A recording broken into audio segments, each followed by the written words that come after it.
Our approach to keynote speakers and keynote or sort of opening sessions the last couple of years has been to have an outside guest, like Elena yesterday, kick us off and challenge our thinking, and then to use this space actually to hear internal voices. So with that in mind, I'm going to invite several members of our network to come to the stage who are going to be part of our keynote session this morning. And I'm going to ask you to do something as well while they make their way up onto the stage, which is, in the off chance that you're sitting at a table sort of by yourself, or there's just one or two of you, we're going to be asking you to do a little work this morning as well. And it would be better if you were at a table with a group of your colleagues. So just in the off chance that you settled out to the edges by yourself, find your way to a group as our storytellers make their way on stage.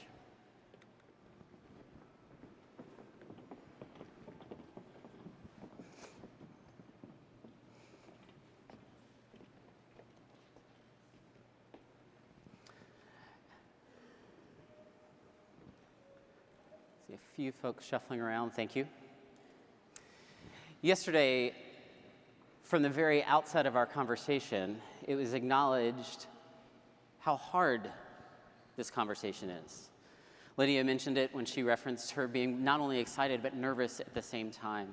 Elena talked about how sort of fraught with emotions this terrain can be. And by the time I made it back to my hotel room last night, I actually had emails from a number of you saying, "We really enjoyed the conversations today, but man, they are hard."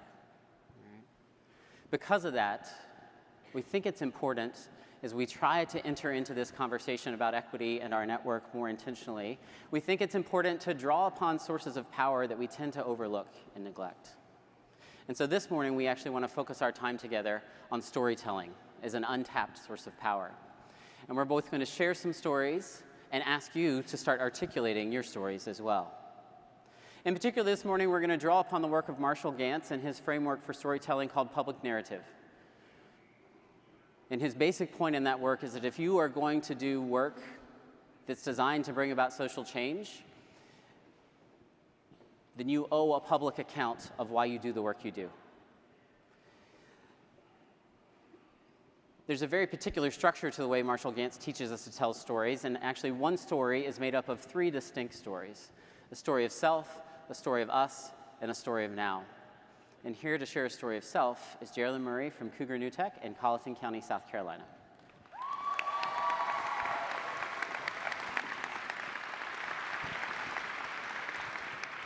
Good morning.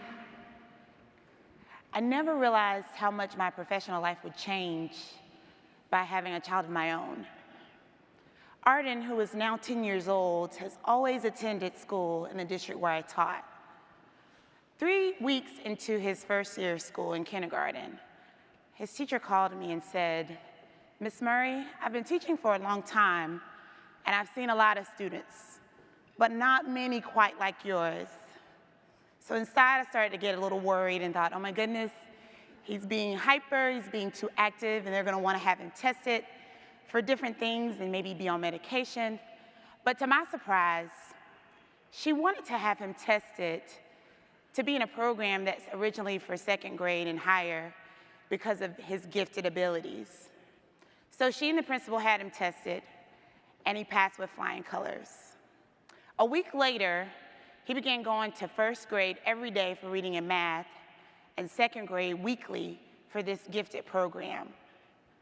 We were very excited. I was very proud of him. And the next year, I changed school districts. So of course, we were hopeful, thinking that he would receive this same type of treatment when he got there. But we were wrong.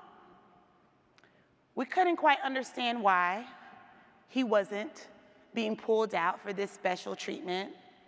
And of course, naturally, as his mom, I began to advocate for this. I wanted to tell everybody about his experiences in the previous school.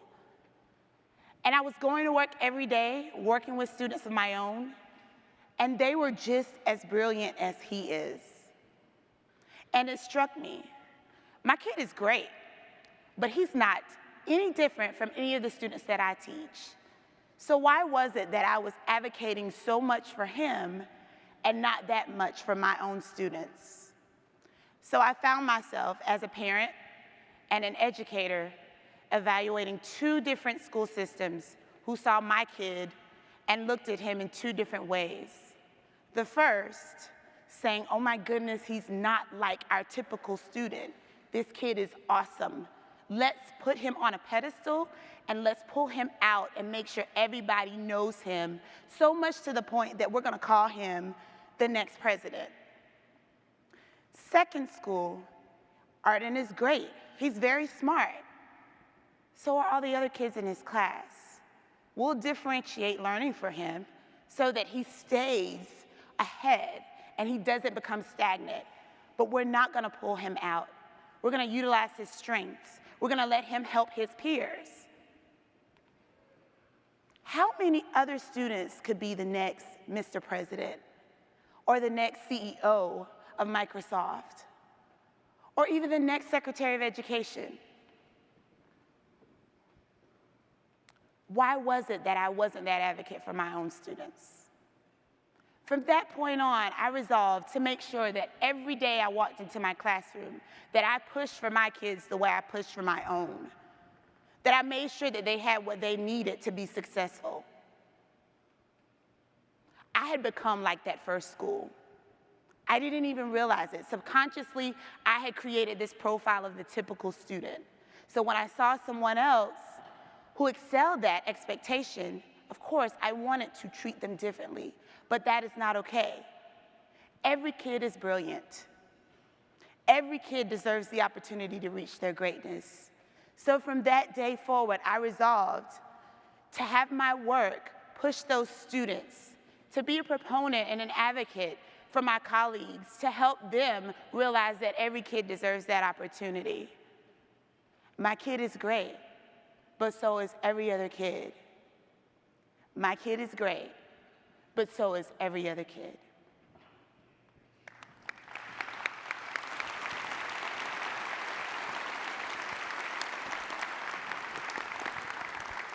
Thank you, Jerolyn. The story of self is a story that defines the values that define who you are. The role of a story of self is to give an account of why you feel called to do the work that you do, to make the choices that you make.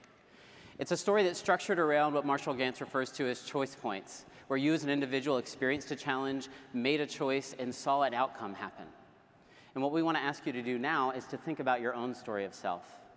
The point of a story of self is not that it's big or small or grandiose or that it involves you making massive change. The point is that it's your story and that it's a specific story, right? A specific moment in time when you experienced a challenge, made a choice, and saw an outcome. So, very quickly, make eye contact with someone around your table, person that you're going to talk to about your story of self. And we're going to give you a few minutes. There's a few prompts on the screen to help you, but begin articulating your story of self with one another. I apologize for having to interrupt, but it is our hope that you'll keep telling your story and these stories as you leave the hall in a little while later this morning. A story of self, as Jerolyn showed us, gives us an explanation of an individual's call to leadership, but a public story isn't just about individuals, it's about communities. And so here to share a story of us, please welcome Cynthia Ontiveros and Scott Gray from El Paso Independent School District. Good morning. My name is Scott Gray, and this is Cynthia Ontiveros. Good morning. Good morning. And we are from El Paso, Texas. Yes. More Texas. But if you don't know where El Paso is at, we're not deep in the heart of Texas. We're actually on the far west corner of Texas, where we can literally see Mexico or New Mexico with our Albuquerque friends, right? We're in the far corner, so we're glad to be here today. So from a wide lens, we're just from El Paso, Texas. But if you zoom in, Cynthia and I are both from the same neighborhood.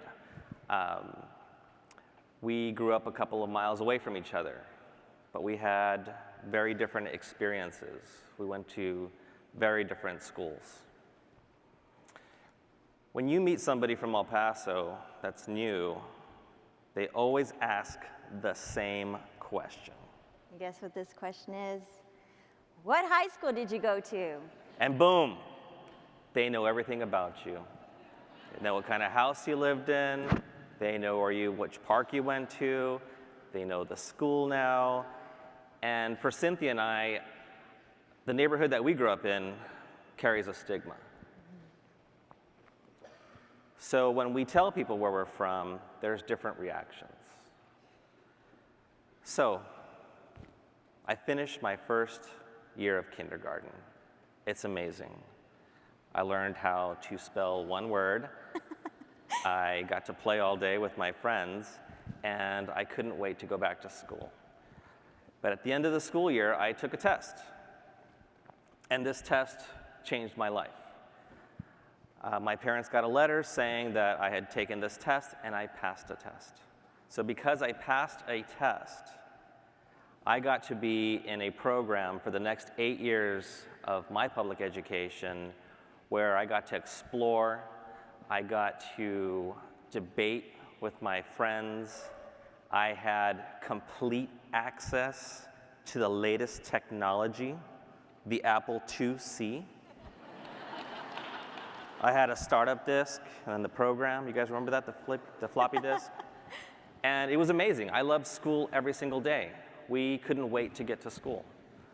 And one day I was walking home from school with my best friend Raul, who was not in the program, by the way. And this kid walked by us and said, "Hey, Raul." "Hey, nerd."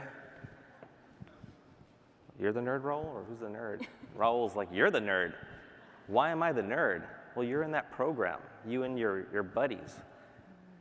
So I grew up in this program with only 32 other students because of a test that we passed. And it stuck with me. Why am I being labeled a nerd? And I asked Raul, do you like school? He says, "No, it's boring.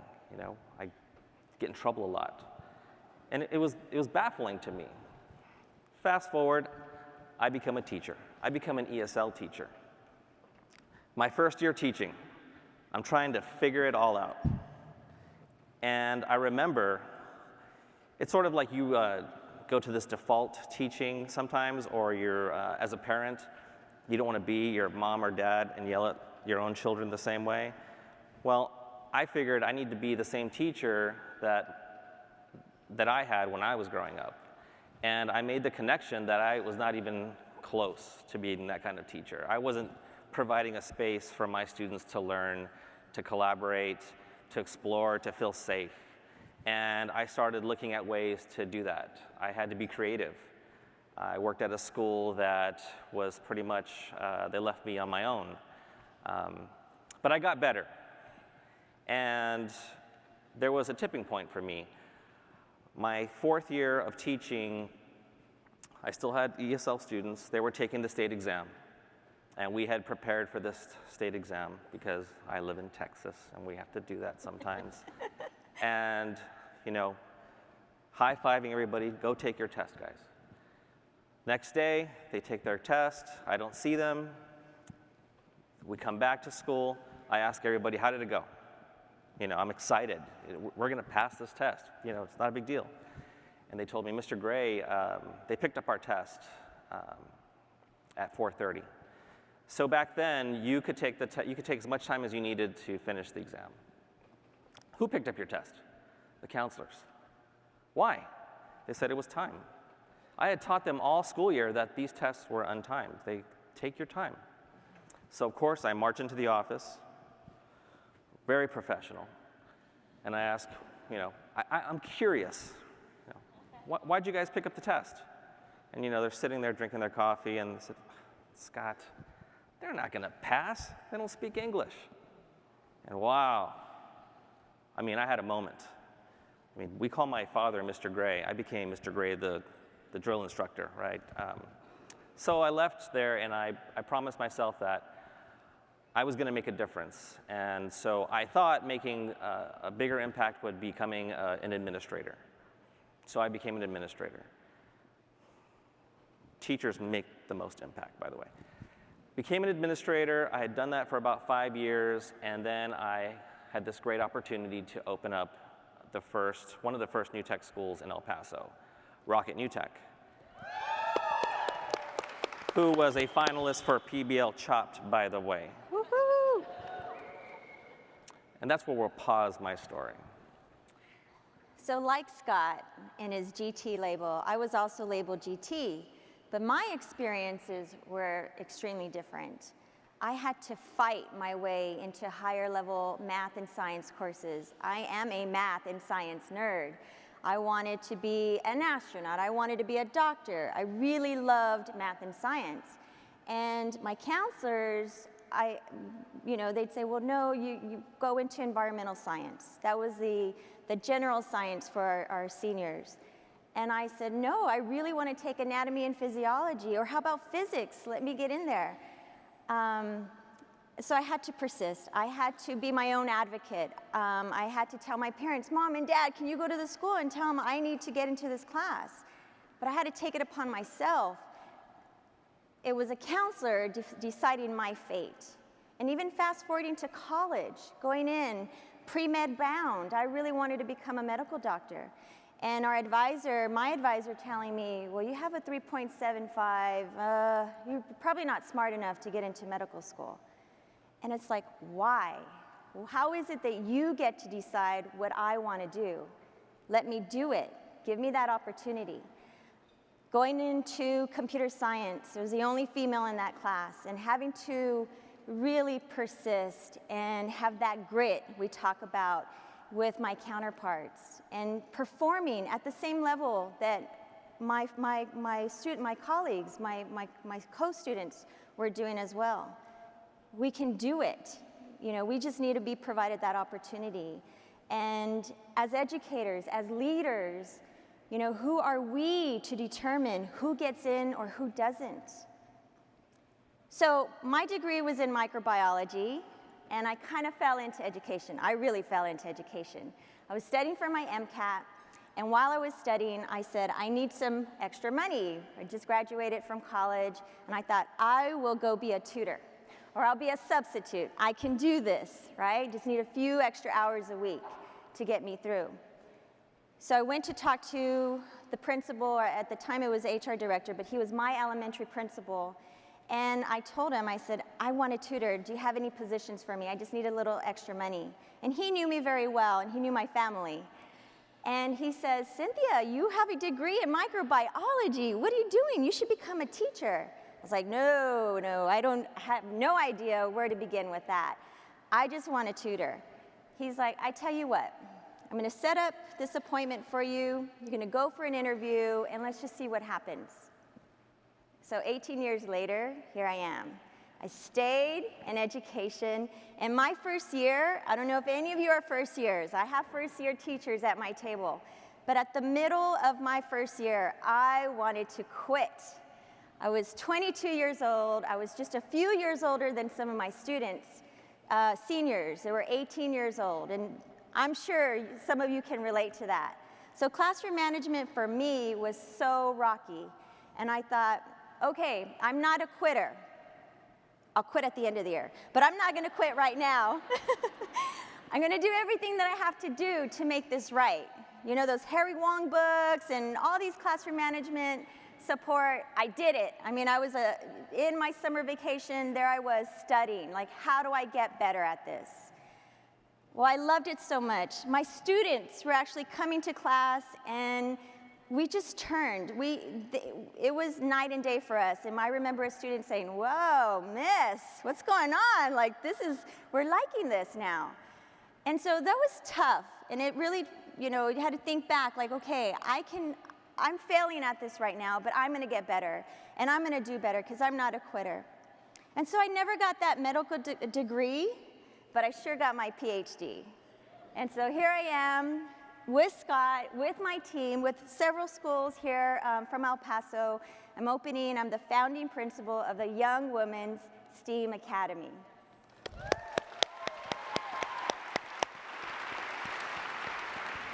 Today we work in El Paso ISD, and I have the pleasure of supporting all 8 NTAC schools in our district. Our district believes in providing opportunities in every corner of our district for all students. I'd like to give a shout out to all of our schools, starting with Panther NTAC. Rocket NTAC. Cougar New Tech. Also New Tech. Cobra Tech. Bulldog New Tech. Grizzly New Tech. And Young Women STEAM Prep New Tech. Woo! So when we go out into our community and promote our schools, we have a lot of conversations with parents about why this could be an amazing opportunity for their students. And we have a lot of conversations with parents and students. And we get some very interesting expectations and questions. Right. So being the first single-gender academy, we thought about this. Our district, we believe, our philosophy is that any student, anywhere, any zip code, whatever opportunity they want to explore, they want to seek, we're going to provide that opportunity for them. And so for my academy, our teachers, in our planning, we talk about how this needs to be accessible to all students. It's not an elitist school. It's not the cream of the crop. It's not just GT students. Any young woman, no matter where she lives, no matter her language that she speaks, no matter her parents' background, financial background, no matter their experiences, we want to provide them an amazing opportunity so that our young women are coming in and we're taking them, we're showing them, they're taking themselves to where they need to be. So no one can tell them, you're not smart enough, or girls can't do this, or why don't you try doing this? We're gonna let them decide. And these are 6th and 7th graders coming in. Eventually we'll go to 12th grade. But these are 6th and 7th graders coming in. So they're about 11, 12 years old. Did you all know what you really wanted to do at 11 and 12 years old? Did somebody decide your fate? Yes, you can get in, or no, you can't? They're children. And we got to give them that opportunity and that chance to learn that for themselves and to grow as amazing adults and civic-minded individuals. So when I get asked questions like, why is it that my daughter, so we have a lottery process, strictly lottery. If I'm an interested student or a parent, I want my daughter in this campus, we just sign them up. Basic contact information. We pushed a magic button and there was our students.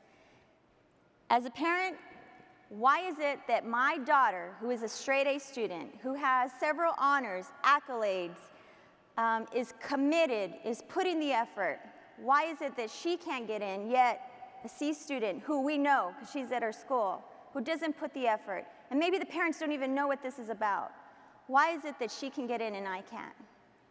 Or, my daughter has an IEP, are you sure she can do this? Or, my daughter, and this is in Spanish, my daughter speaks Spanish. She's struggling, but she will try. Are you sure she can be successful? All these questions, we have the spectrum of students, and it's our responsibility, so no matter where they're at, we're gonna build leaders, we're gonna build confident women, ready for what awaits them, whatever it is. This post-secondary success, we're gonna get our students ready for that. As a woman, as a Latina, as a mother of 2 beautiful young women, what I want for my girls and what we've talked about here today, what we want for our own children, I want for the 225 daughters that I've just inherited.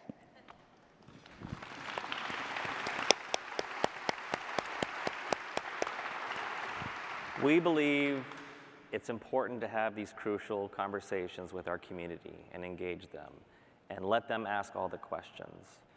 Cynthia and I serve in the community that we grew up in. Yeah, so the saying, you know, the grass is greener on the other side. We believe the grass is greener where you decide to water it. So here we are in the middle of this equity discussion and how perfect our timing is, and to self-reflect, to think about us as leaders, as educators, and the power and the privileges that we have, and what we can do for those, our students, who maybe have different backgrounds, different experiences, and how we can either support and enhance and improve and empower, or we can continue that reproductive cycle of oppression and holding people back because of color, gender, religion, you name it. This is our job, to really make sure that what we're doing, equity, access, and we're pushing those conversations, and even talking to our parents and students. And only through those conversations, through our love for our students and our love for our career, our roles, we can do this. Thank you.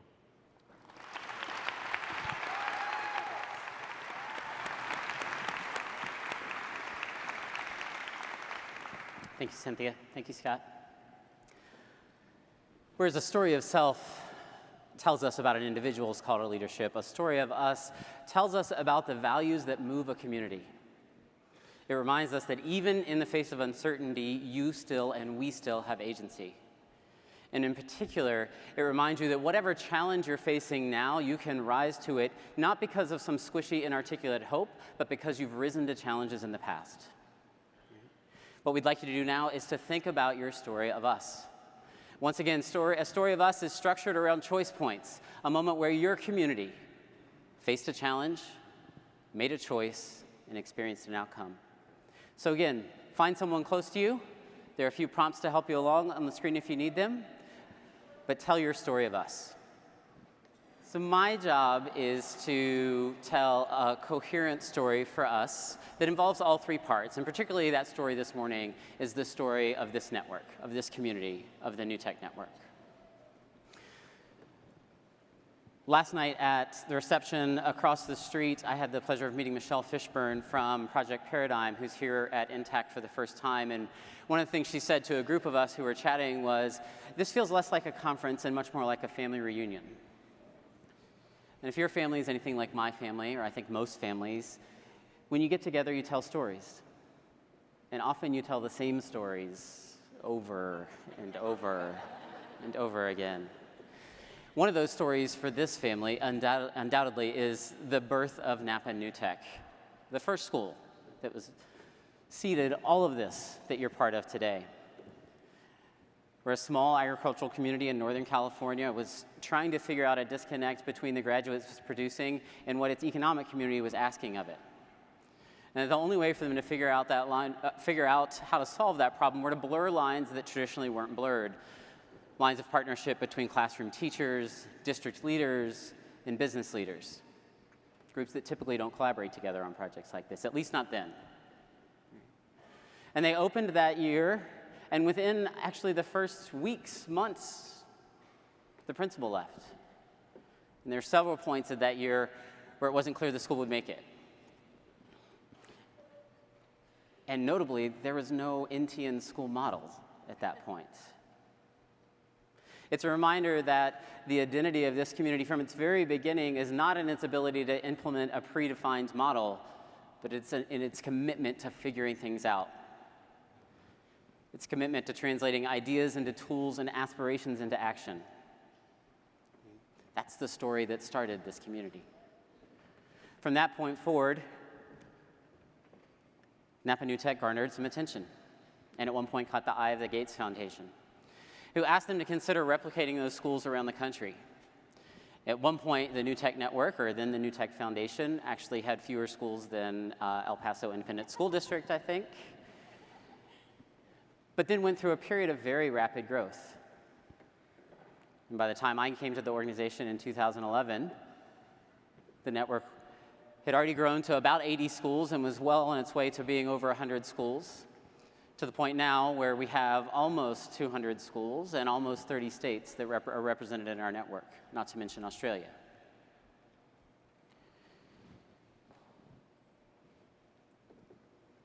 Part of that story is not just about our success, though. Part of that story is about our struggle. The Gates Foundation asked us to replicate schools, and so we focused on replicating schools. We focused on supporting you in faithfully replicating the work that the pioneering teachers and leaders of the business and school community in Napa New Tech had created. Our coaching support focused on that. And then at one point, actually, a community was forming inside the education community to think more deeply about things like affirming school cultures and project-based learning. And they called a meeting in Northern California and asked a number of groups, including New Tech Network, to attend. And what they asked us to bring with us were as many compelling artifacts of student work that we could find. And what we realized is we had a really hard time finding those student artifacts, because we hadn't been talking to you about that. We had been talking to you about fidelity of implementation. And we hadn't been talking about what Elena reminded us yesterday about, that equity is about outcomes. That launched in motion a whole set and body of work which you have been experiencing for the last 7 years.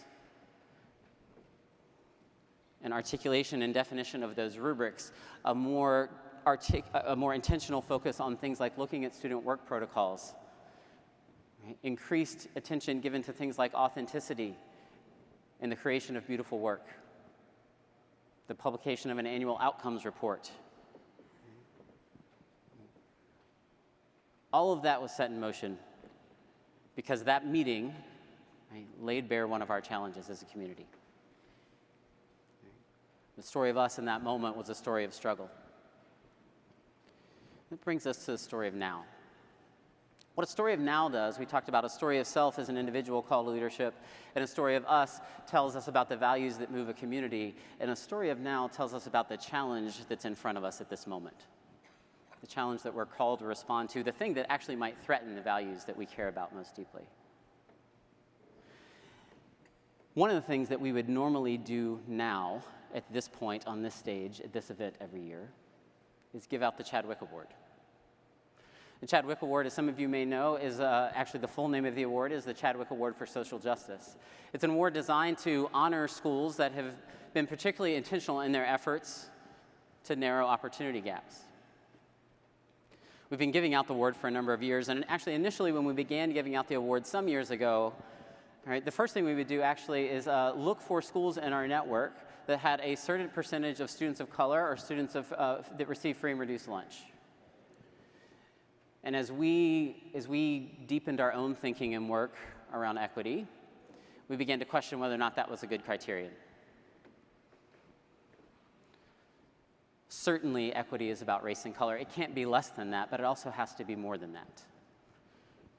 To hold up that criterion to suggest that the work of equity is only the work for a group of schools that has a certain demographic makeup. And we don't believe that. In every community we spend time in around the country, we see students at the center and students at the edges, without regard to your demographic makeup. So we shifted the award a little bit. We changed the criterion over the last couple of years, and we got more intentional about trying to find a story and tell a story about a school that identified a very, very specific equity challenge, and then worked very, very intentionally, to address that using the tools of the New Tech Network model. And as we worked on that process this year, we were having immense difficulty finding that story to tell. And once again, we realized that the difficulty in telling that story is because that's not actually what we talk about with you.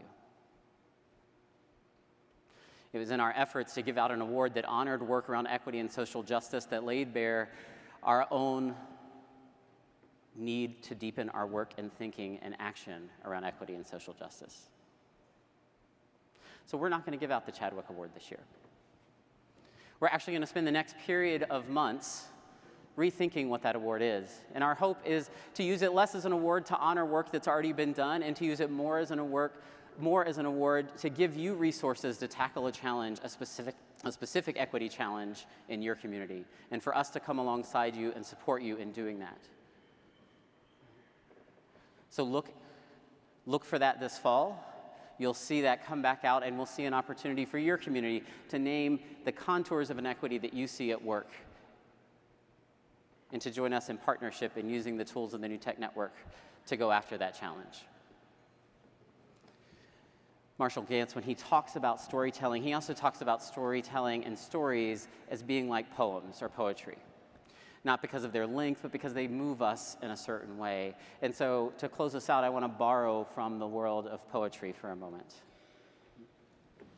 T.S. Eliot, who was a British author and essayist in 1946, wrote an essay called "What is a Minor Poet?" And in that essay, he talked about major poets and minor poets. And the term minor poet is not meant as a derogatory term. It is actually meant to talk about, in his essay, two different functions that major poets and minor poets play. Major poets, according to T.S. Eliot, are generational figures. They don't come along very often. Right? They have an incredible ability to capture insights that most of us miss and articulate truths that we can spend years and generations trying to figure out how to make reality. Dr. King, Mother Teresa, these are people that we might think of as major poets. Right? But most of us are called to the work of minor poetry. What minor poets do are actually take the lines of major poetry that they've inherited and then translate them from distant rhetorical admonitions into the lived experiences of specific people in specific places in specific moments in time. That's your work. That's our work. This community is built upon the work, whether or not we take the time to always acknowledge it, but it's built upon the work of major poets. Any of you who have ever taken an education class, you've probably been forced to read something by John Dewey, right? Who challenged us to think about the fact that that thinking and doing are not separate acts, and actually to attempt to do one without the other is in fact to do neither. Even some of the early European philosophers who were the first, Pestalozzi and Freebles, who were the first to challenge us to think about the whole child and not just their academic development. And maybe even Paulo Freire, who challenged us to recognize that not all students experience schools and democracy the same, and that for those at the edges, it's powerful for them to study things like poverty and oppression.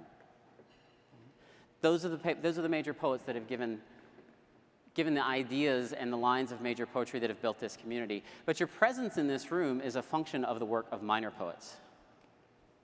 Some of them are in the room from that founding story of Napa NTAC. Right? You've heard from several this morning. These are the faces of minor poets.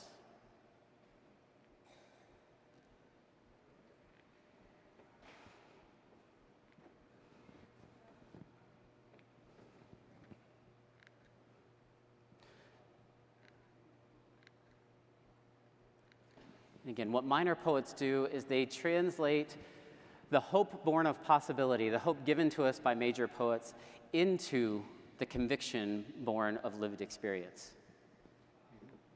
They take those grand ideas and they figure out ways to enact them. And let's not forget that our founding story reminds us that the great strength of this community is not the fact that we are capable of implementing predetermined solutions. It's the fact that we are capable of figuring it out. Of figuring out new ways and using all of the tools at our disposal to solve the greatest challenges in front of us. T.S. Eliot wrote that every community needs its poetry. And that means every community needs its poets, including yours. Thank you for being a part of this community. Let's go write some poetry.